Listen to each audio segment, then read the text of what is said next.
Welcome, Addie Dulaney Meinerich, to the Jami Dulaney Plant-Based Wellness Podcast. Happy Nutrition Month. Thank you, all plant-based listeners. This is one of my favorite months. So happy National Nutrition Month, everyone. It is great to have you. We just celebrated St. Patrick's Day with some Irish stew from the cookbook. And this Thursday, we're going to do our second Zoom conference, March 25th, 5 to 8 o'clock, 8:30, whenever we get finished, on fermentation. Yes, we enjoyed the January Zoom conference, Healthy Ticket into 2021 that we did so much. We got a lot of great feedback. So we decided we cannot wait. We wanted to do another one. So we will be hosting a Zoom conference next Thursday, March 25th, 5:30 to 8 Eastern time. And you can still get tickets. And if you can't make it during that time frame, we wanted to make it, accessible to everyone. It will be completely recorded. So if you can't make it, it will be up for the recorded option for an entire week after the 25th. You'll also have email access to us with any questions you have after watching the recording, and you'll be able to email us questions as well if you were able to join us live. But in addition to the cooking demos and nutrition education throughout, we will be concluding just like last time with a live Q&A. So I think it's going to be a really great evening. If you missed us in January, the way we do things is we're filming from 2 locations, but it worked well. Knock on wood for next Thursday, but it worked really well. The doc is cooking from Jami Dulaney headquarters in Port Charlotte, Florida, and I am in Houston, Texas. So we go back and forth. We do some cooking with you all, lots of nutrition and wellness education throughout. And then, like I said, that live Q&A, you'll have access to all recipes. So it is a lot of fun. You can join us in your jammies, if you will. And we're going to call it Get Your Gut Right Night for next Thursday on the 25th. So it'll be a lot of fun. And yes. I hope you take away some good tidbits. But you are the star of the show. I am sure of it because of your recipe that you'll be doing. The doc is going to do a full-blown sourdough demo. Yes, from making your starter in that jar to what it looks like, to making the dough, to seeing how it raises, doing a proof, and then baking the bread. So we're going to come out with a loaf of bread. Too bad we couldn't mail you a loaf. Because you could use it on your dish, which would be the tempeh reuben sandwich. Yes, I'll be talking all things fermented foods. Our tempeh reuben has obviously the tempeh, which is fermented. We'll be having some sauerkraut involved, how to do that, as well as a little bit on vegan yogurt, plant-based yogurt that you can make at your house. So we'll be demoing that, going over, fermented foods, as I said, all the recipes, but also why we want to have fermented foods and my other, favorite F word, fiber, why we need all these things in our diet for optimal gut health when it comes, yes, to digestion, but also your immune system and function. So it'll be really pertinent to the times, I think, but beneficial for everybody, no matter if you've had digestive health issues or not. We can all amp it up when it comes to our gut. So get your gut right with us next Thursday, March 25th. We want to demonstrate how things taste good. I heard somebody say, well, I've really never liked some of this vegan food, but we're going to show you that this stuff really tastes good. And we're going to bring bread back into the equation. I've talked about it before on the podcast, but doing a fermentation with over 70 different microbes that can be in sourdough bread. It's actually much better digested. So we'll be talking about all of that. And very, very, very excited about playing volleyball with you through the old Zoom internet and yes. back and forth. So we just finished our potluck here in the office, and I wanted to report to our registered dietitian that the group, our level 3 group, outdid themselves again today. We had a fava bean fennel soup. We had zucchini bread, falafel stuffed mushrooms, a multi-grain with marinara sauce, a fruit bowl, Irish stew, crepes with fruit, sourdough crepes, a sweet potato hummus, a lentil sweet potato dish, a rye sour bread, a spicy bean dish. So, zucchini bread, if I didn't say that. So it was a great My goodness. Yeah. That sounds amazing. We're So we gonna have to figure out a way to ship it on my way. Yeah, we do. So with our nutrition classes here in the office, we do a potluck at the end of every 6 weeks, and people get to show off what they've done and some of their favorite dishes. And some people do recipes from the cookbook. Some people find recipes from Pinterest and different places online, and we make them salt, oil, sugar-free varieties of these recipes. So people make them their own, and I think it's really important to learn to make a recipe that suits your needs. And so this group has been doing very, very good. I think even our next potluck, we're going to start to pick a theme because Oh, these nice. guys are so creative. Yeah. Yeah, no, and I think it's great too, because like you said, there is such a variety of things that are brought in. And then everybody also brings the recipe and everyone takes a picture of the recipe. So you get to taste and then go home and try it. So I think it's a really nice way to show what you've learned, but also create a sense of community that we're so big on within the practice. So that Friday class, though, we've got some star students and the things that get brought into that class. A lot of creative folks in there. Yes. And if you enjoyed last week's episode with Hutch, I have a spoiler alert for next week's episode. We're going to have another member that completed a triathlon relay across the state of Florida. So that'll be very exciting. But I'm, proud to say that our membership has several triathletes and endurance athletes, and people are just trying all kinds of things. We have yoga in the office, and I had some really great pictures this week of the diva. Yes, if you are aware of our trio from the cookbook, Dietitian, Doc, and Diva, the Diva is my grandmother and my nunny, and she is part of our yoga crew that we do in-house yoga at the office. And let me say, for 88 years old, which I like to say going on 21, she was strong and fierce in there, as well as the other ladies we have. And a lot of people who just don't give a hoot about what age they are. They're going to try new things. They're going to push their body because they feel great and they're having fun with their health and they're enjoying life. It's just great to see. It's great to see people trying new things, enjoying, the benefits of all their hard work for their health and wellness. So no, it's phenomenal to see. And I think it's been a great 2021, as Hutch likes to say so far. And I'm anxious to see all the good things to come. Yeah. Then in April, you're going to be here, bringing Caleb down to pick some mulberries and papayas. And I've got some mango trees blooming in the backyard. The backyard Dulaney garden's going well with peppers and tomatoes and basil. And Tower Garden is full of kale and collards. So I think you'll like what you see when you come down here for a visit. Absolutely. And he'll be bringing 3, potentially 4 little chompers along with him. So we've been having a lot of fun adding in more and more plant-based foods for him, doing, whole foods more and more. And, he'll be able to chew as he picks in the garden with mom. There you go. And your exercise has been going good. Weightlifting as always. You do our wellness program here with our March Madness Challenge. That's going well. And you were taking the Bob on the road to Tennessee here recently. Yes. Yeah, we are not sponsored by Bob Strollers. But I will say, if you're an endurance mom or dad out there, or heck, even grandparents, I got to say the Bob is one of our favorite baby items. And we have taken it all over the flatlands of Houston and Florida and numerous airports. But we took it to the new test across farmland in Tennessee at my in-laws this past weekend. So it was a lot of fun to get out there with him, and we'll be anxious to get to Florida. But no, the wellness challenges is so fun. So we combined a little bit of St. Patty's Day humor, as well as, March Madness with our I would say our favorite sport, basketball, into our challenge this month, really focusing on strength training, very basic movements, but helping our members each month challenge themselves. So that's been our daily challenge throughout this month that we are in quarter 3. We're finishing up today, quarter 3. And so it's been a lot of fun. We do one every month of different varieties, these wellness challenges, and hopefully push people to a new level for where they're at and give them some new ideas on fitness and how it can be fun.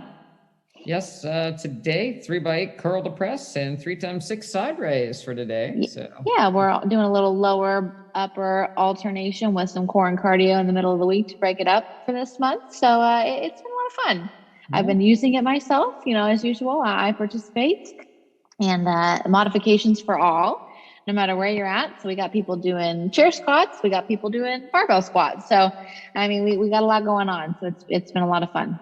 And we have added a lot of new members from around the country. So, welcome members. I think this week, Michigan and Massachusetts, I believe we have new members. So it's, Yes. anybody can join us and take part in our nutrition classes via Zoom. The wellness challenge, have, access to a registered dietitian that's actually been trained by a university as opposed to a weekend course. So, a registered dietitian, nutritionist, and myself, and a lot of different participants. So, one thing COVID showed us is how to participate anywhere you are. So we're really enjoying having members from all over, and kind of nice to have weather check-ins, hats off to our people up in upstate New York they've been going out for their long runs, training for a half marathon despite some of the snow Yes, conditions. she is So a rock star. she is. Yes. So, and yep. So we got it going on. Yeah, no, it's been a lot of fun again to see people enjoying the fruits of their labor, if you will, with their efforts to be healthier and better versions of themselves. So it's been great. All right. Well, I will let you go, and I look forward to seeing you on Thursday. Absolutely. We hope to see a lot of you next Thursday, March 25th for Get Your Gut Right night. So tune in, get your tickets now available on the website. But like I said, we had a lot of fun last time, and we hope to have more fermentation fun with you next week. Ta-ta. So I can't wait for Thursday to try this Zoom conference out again and make a little bread and go back and forth with a registered dietitian. It's going to be great fun. But for now, I want to head back to the heart a little bit. When do you need to start worrying about your heart? I often talk that my grandmother died at 57 and my grandfather died at 48 of heart disease. And certainly back then, there wasn't any screening of sorts. My grandfather died suddenly of a massive heart attack. My grandmother had complications related to diabetes. But most of us don't think it can happen to us. And like we talked about last week, from that Bible verse, above all else, guide your heart, for everything else flows from it. And they're actually recommending screening now at age 35 for risk factors for heart disease versus 40, because so many people already have those risk factors. In a few episodes, I talked about women that are pregnant having multiple risk factors, but it's everywhere in that young population down into the teenage years. Teenagers are having hypertension and high cholesterol. And one of the biggest reasons for stroke and heart attack is hypertension. And again, people get put on medications earlier and earlier. I see people that have been on blood pressure medicine for years and assume that if their blood pressure is okay, then everything's fine because they're on the medications. And yes, blood pressure medications do help, and we need to get the blood pressure down. But the real issue is, why is your blood pressure up to start with? And we've talked before, there is a vascular component that the endothelial cell doesn't secrete nitric oxide as well as it did because of plaque building up in the arteries. And there's also a kidney component where the kidneys aren't getting the blood flow that they should, or there's inherent disease in the vascular of the kidneys. Could be autoimmune disease, and they turn on hormones to retain salt and water, which causes the blood pressure to go up. And of course, one of the biggest causes is people eating a very high salt diet. I've talked about, fast food restaurants, typical entrees can have, even side dishes can have 400 or 500 milligrams of sodium.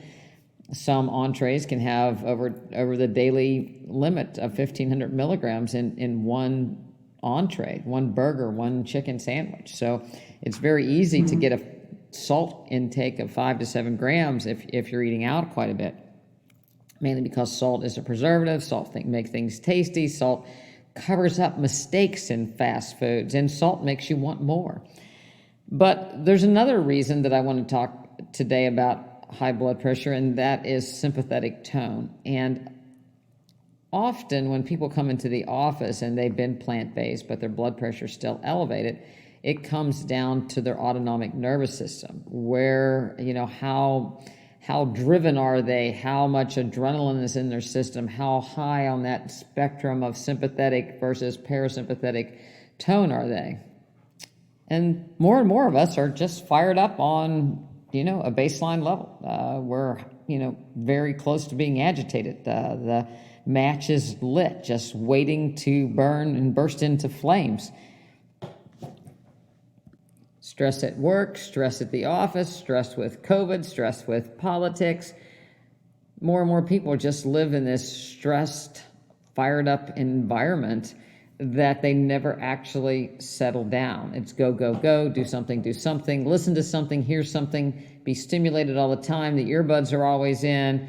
The news is always blaring. The to-do list is longer and longer. Everything is up for debate. How do we settle down? How do we achieve that parasympathetic tone?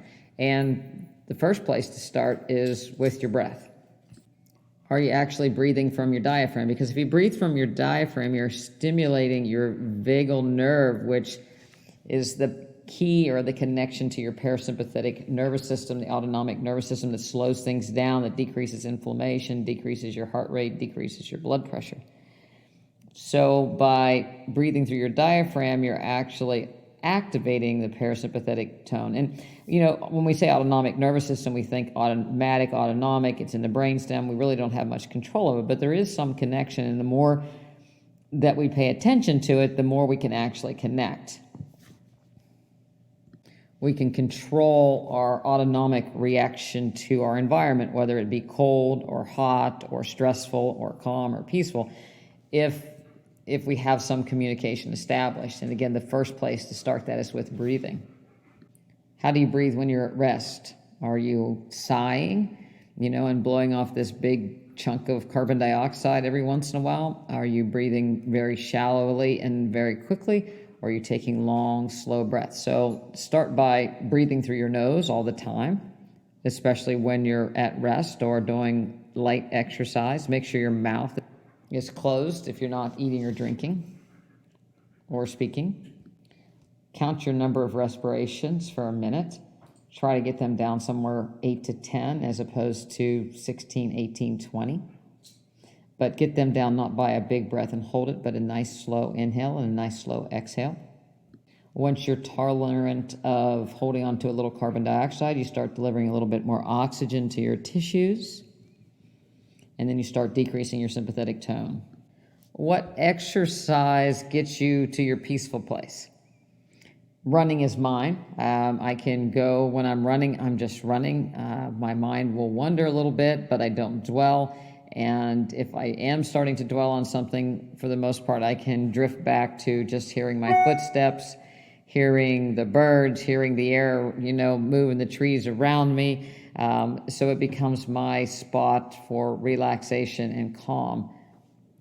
Some people, running is a stressor. They do it for exercise, but it's not their calm. So what provides you calm? You need to add that into your movement routine daily.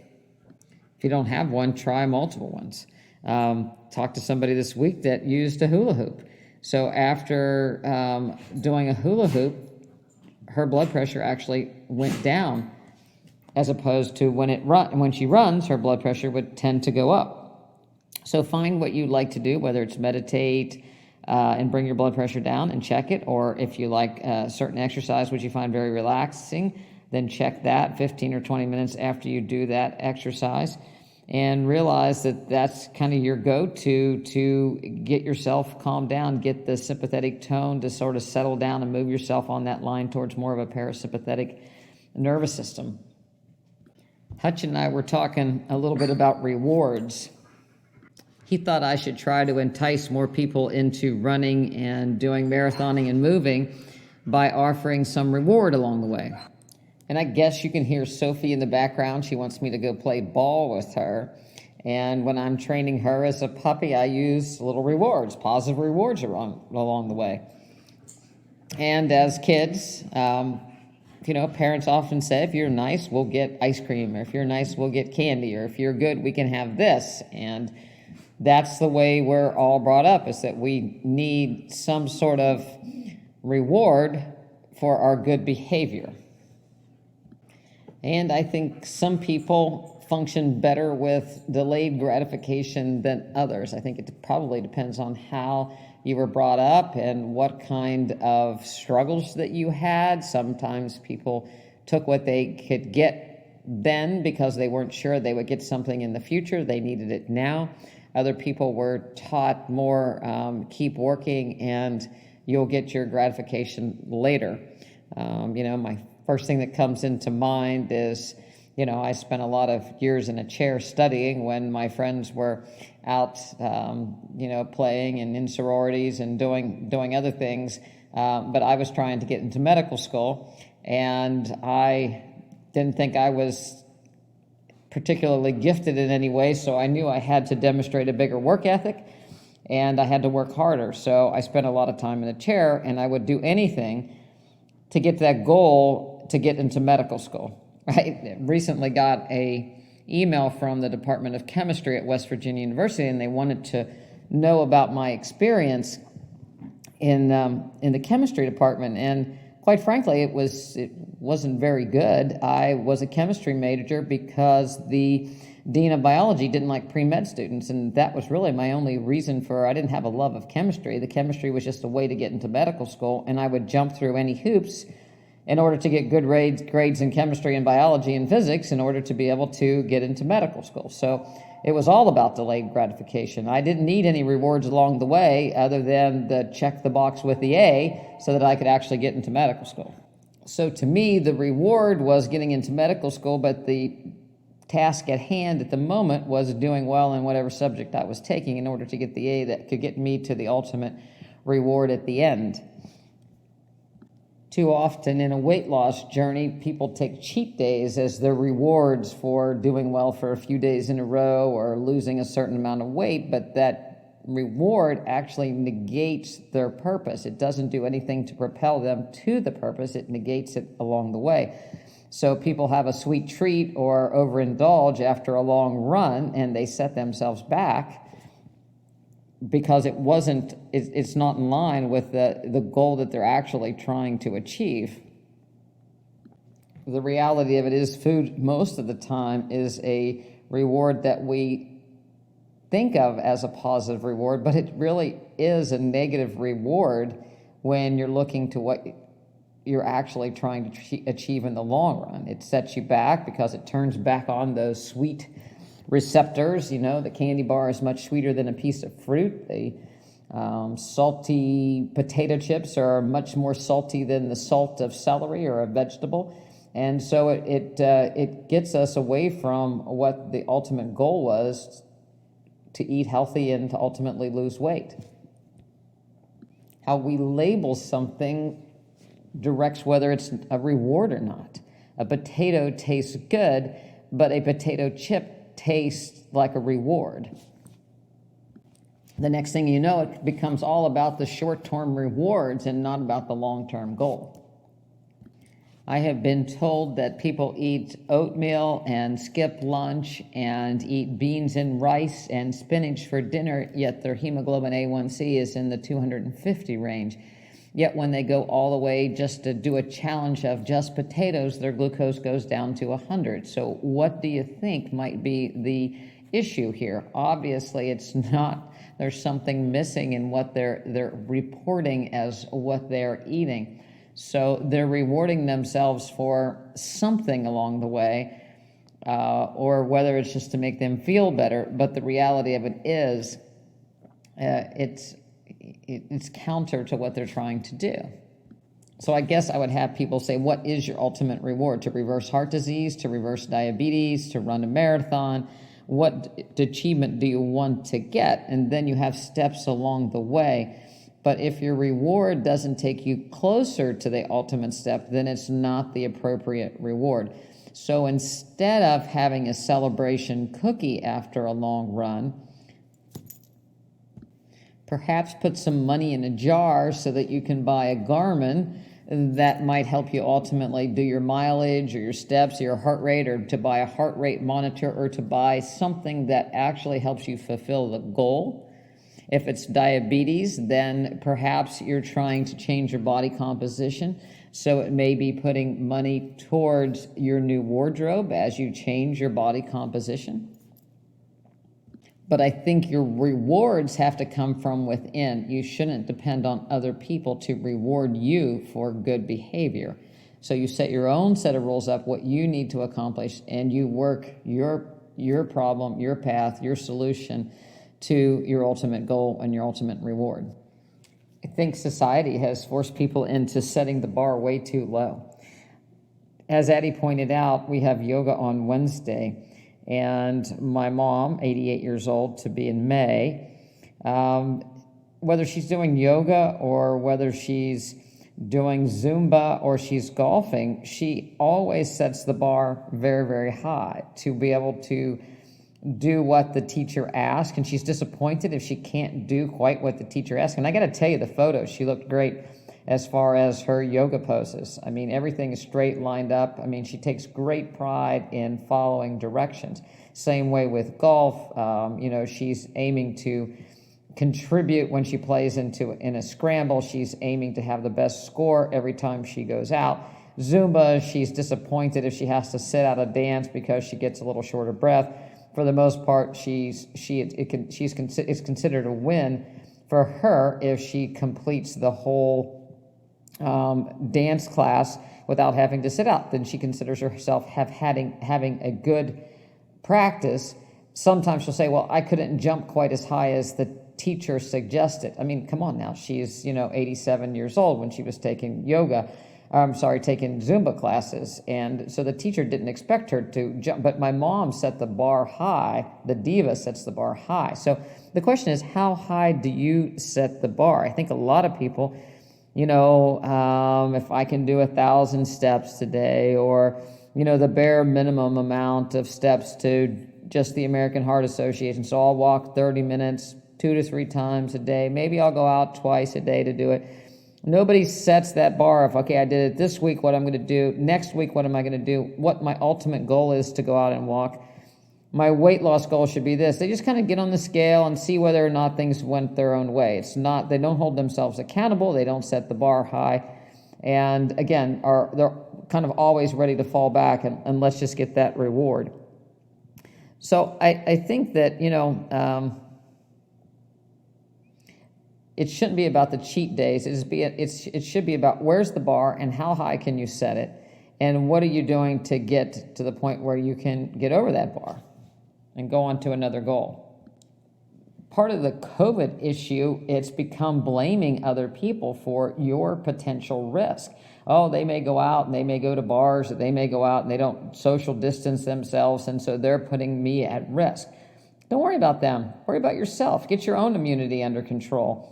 And then you can, that's what you need to handle. So if you're afraid of certain people, then you can't be around those people. But for the most part, get yourself in good shape, and you're going to be fine with the risk of SARS-CoV-2. If you have disease, getting the vaccine is not going to change your risk for dying from something besides COVID-19. If you have diabetes and you're morbidly obese, or you're significantly overweight, you have an increased risk of COVID, you have an increased risk of cancer, you have an increased risk of autoimmune disease. No matter what medications or vaccines are out there, you still carry those risks, and only you can change your ultimate risk by changing your baseline health. I think people would feel a lot better if they just realized they are in control of their own risk-reward system.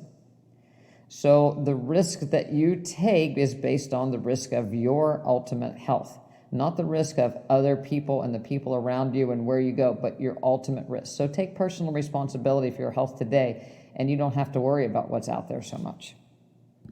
There's always an underlying cause, whether it's high blood pressure, diabetes, obesity, autoimmune diseases. There's an underlying cause. Knee pain, back pain, ankle pain, you just don't have flat feet and therefore you can't run, or you don't have bad knees because you can't run. What is the cause of that and how can you address it? And most of the ailments that people disable themselves from are ultimately reversible if they would just address them instead of trying to patch them up or cover them up. An example would be that taking statins to lower your cholesterol does nothing for the cholesterol you take in that's oxidized, that often damages your endothelial cells. So if you're eating animal products that have cholesterol, that cholesterol and that saturated fat that you take in is ultimately oxidized and does damage to your blood vessel wall. In addition, if you're taking statins, it upregulates the ACE receptors, just like ACE inhibitors ultimately regulate these ACE receptors. So it makes you more at risk for COVID binding to your lungs, perhaps. Nobody knows for sure, but the receptors are upregulated. So your body has a way of getting around things. If you're eating a bunch of oil and you have indigestion and you take Prilosec, ultimately you upregulate the binders so that when you try to get off of the medication, you get indigestion.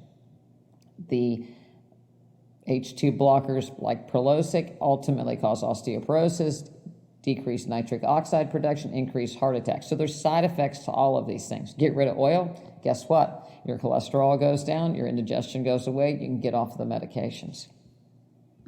If you don't know the story of Dick Hoyt, you should Google it and read it. It's a heartwarming story. Dick Hoyt had a son that had cerebral palsy, and he and his wife treated him like they treated their other children. And his son wanted to run a 5K to help raise money for poor kids or kids that needed, I think the kids that had health problems. And so Dick ultimately found a way to push him in a regular wheelchair. And it progressed over the years that he ran 32 Boston marathons, pushing his son in a wheelchair. He did triathlons, pulling him in a boat. He had a heart attack along the way and came back from it and continued to push his son in races. Recently, Dick passed away at age 80. He had been in poor health for the last couple of years, and someone else had been pushing his son as a representative of the foundation. Wouldn't it have been nice if Dick Hoyt would have been plant-based? Wouldn't it have been nice if someone would have said in Boston, hey, you can't outrun your heart disease. We've got to change your nutrition. Because I believe that he still would have been pushing his son, perhaps, or at least been with his son at the finish line. So, for whatever it's worth, dial in all those risk factors and make the reward for yourself reversing the risk factors that ultimately lead to the chronic disease that you're trying to avoid. You can only do your best, but it's, to me, a better thing at the end of the day to say, you know what, I gave it my best shot. And genetics plays somewhat of a role, perhaps, or, whatever plays somewhat of a role, perhaps, but I gave it my best shot.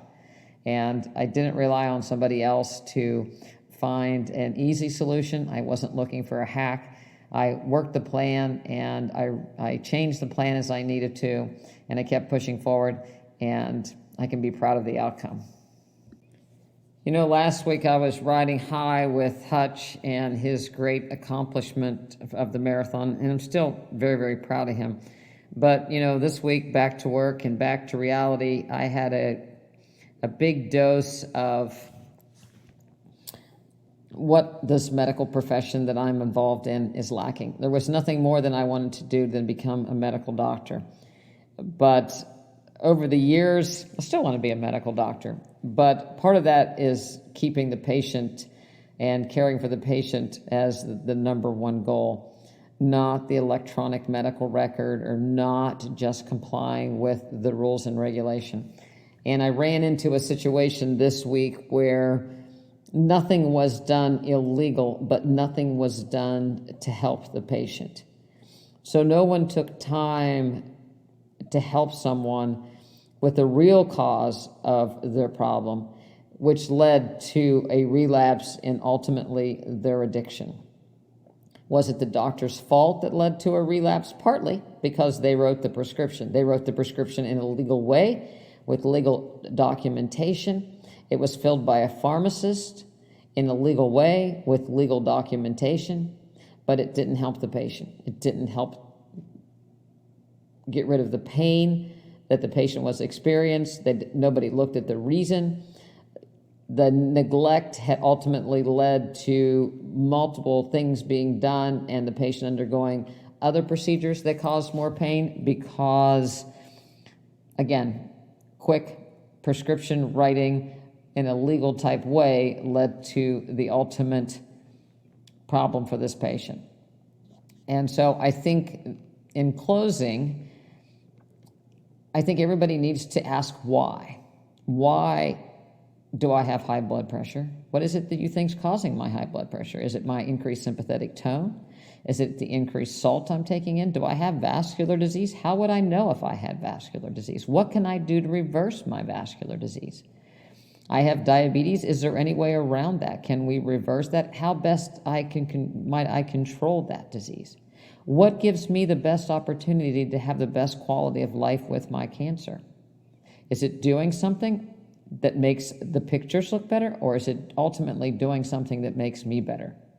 Simple things as wearing orthotics. Do orthotics make my feet better, or do they make it worse? Do they just make money for the orthotics manufacturer, the podiatrist, and maybe the running store? What do they ultimately do? They cast my foot. They take away temporary pain, but do they make me better? So ask why this week. Ask why, and if somebody can't give you an answer, or at least have the discussion with you on why, or try to help you or point you in a direction of why something is, then you need to look elsewhere. And don't take just the simple solution as the ultimate answer. We'll just take the med and go on. We'll just take the procedure and go on. We'll just buy this to cover it up and go on. So I hope you have a nice St. Patrick's Day. Again, like Addie and I talked, I'm training for the 50K in April out at Mount Zion. Got Hutch running again, so we're looking at fall marathons for him. I've signed up, and Michael has signed up for the Treasure Coast Marathon next year in March. So we already have a March 2022 race on the schedule. So I hope you will be signing up for something with us. Again, if you'd like to find out more about our practice, go over to drdulaney.com, DOCTORDULANEY, and look to see what we have to offer. I would love to have you on the Zoom on our nutrition this Thursday, March 25th. You can go over there to get your tickets, and we can do a Q&A, and I get to meet you more. Again, welcome to all the new members from around the country that have been tuning in, and I've enjoyed meeting you and seeing people run and do things. If you're interested in running, go over to the Plant-Based Striders and join that group as well. So thanks for listening. Share this podcast with your friends. And if you even like it, go over and get us a 5-star rating on iTunes so we can get up there in the ratings. And I will talk to you again next week. Thank you again for listening.